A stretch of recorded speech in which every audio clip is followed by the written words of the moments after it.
Well, hello, happy Thursday. Thanks for joining me today. I just want to share a few thoughts with you this morning from First Samuel. You know that phrase when you're looking for something and then you found it and you're telling the story to someone else, you say, it was in the last place I looked.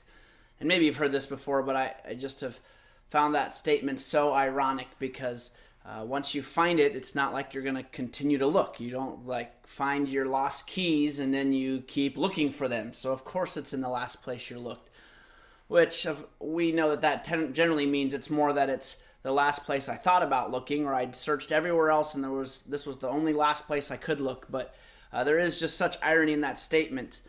I remember when I had lost my license and I couldn't find it, and I didn't know what had happened to it, and I searched the house. And if you talk to my wife, she would tell you that when I'm looking for something that is missing, I become very OCD, and I have a hard time just stopping and moving on until I find it, or sitting down for dinner if dinner's ready or whatever. I just search and search and search until I find it. And I remember specifically with my license that, I searched for a while and couldn't find it. And then it was after a while that I thought about, I should probably pray and ask the Lord to help me find my license, because I need that. I need to have that on hand.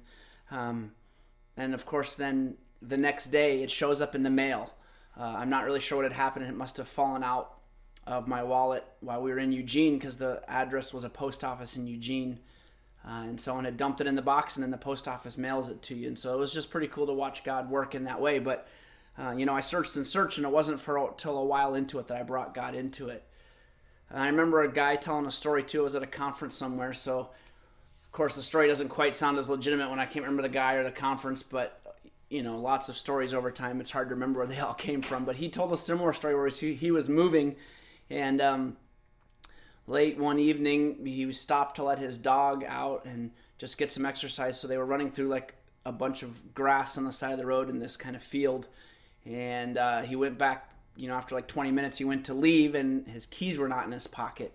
So here's all this like waist-high grass and his keys are out there somewhere. And he does the same thing. He goes and searches and searches and searches, and he can't find it. And he spent like a half an hour searching for his keys, and he's finally just frustrated, and he stops, and same thing, like then decides to, I should include the Lord in this, and he stops and prays, and he remembers like praying and like looking up to heaven and just asking God to help him find his keys, and then then he looks down and they're right below his feet, right? So he had stopped and prayed and hadn't looked down, and it wasn't until after he prayed, and there they were, right below his feet. And so just a pretty cool story again of how God helps us when we come to him. And but why is it that we always wait to go to God till we failed on our own, until we've exhausted our other options, till the last minute, right? These stories, we search and search, and it's last minute that then we go to God. Oh yeah, maybe I should include God in this. Maybe he would help me out.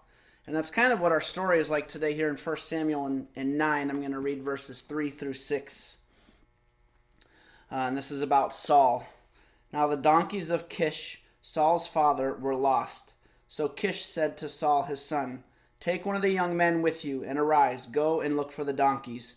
And he passed through the hill country of Ephraim, and passed through the land of Salisha, but they did not find them. And they passed through the land of Shalem, but they were not there. Then they passed through the land of Benjamin, but did not find them.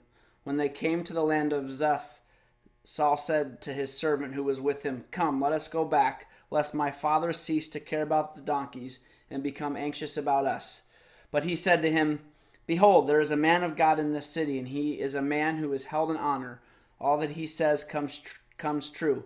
So now let us go there. Perhaps he can tell us the way we should go." And of course, there's a bunch more in between the story, but then if you jump ahead to verse 20, the first half of 20, Samuel then says, "As for your donkeys that were lost 3 days ago, do not set your mind on them, for they have been found." And so good news, the donkeys were found. But here, similar story to what I was just telling, right? They go pass through the land of Ephraim and no donkeys, and they go to the land of Shalisha, no donkeys, through the land of Shalem, no donkeys. Finally, they come to the land of Zuph, and then the servant says, "Hey, there's this man of God. Maybe he can help us out." And of course, it's a different time period. There's not direct access to God that we have right now, that we can come to him in prayer, and we have direct access with our Father. They had to go through prophets or people that God had placed in the temple, and the priests that they were supposed to go through. And so it's different to have access to God, but still, same idea. They search, and then the servant's like, hey, maybe this man of God can help us. Then they bring God into the picture. And in this story, we know that God had bigger plans for Saul than just to return his donkeys.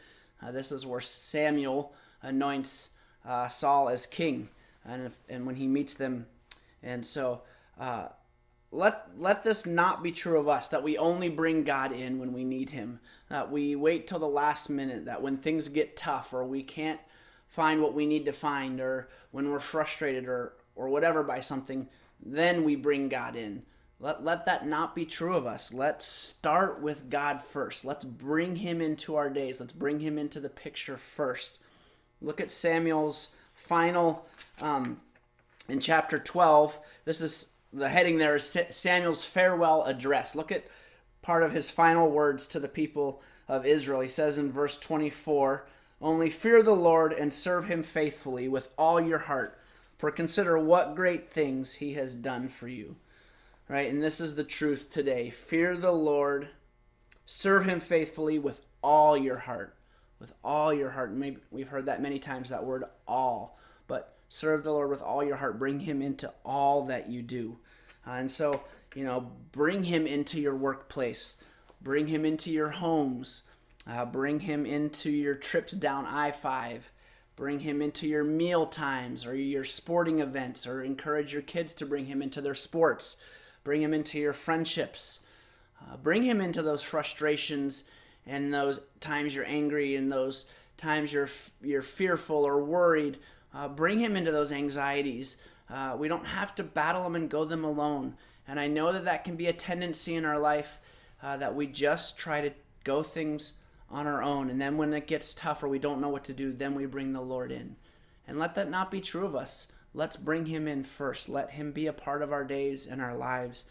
And I sit and wonder and think about sometimes how different our lives and our world might look if we brought God in first and not last. And so let that be true of us, that we bring God in first today. Oh, thank you all for joining me. I hope you have a great rest of your Thursday. God bless.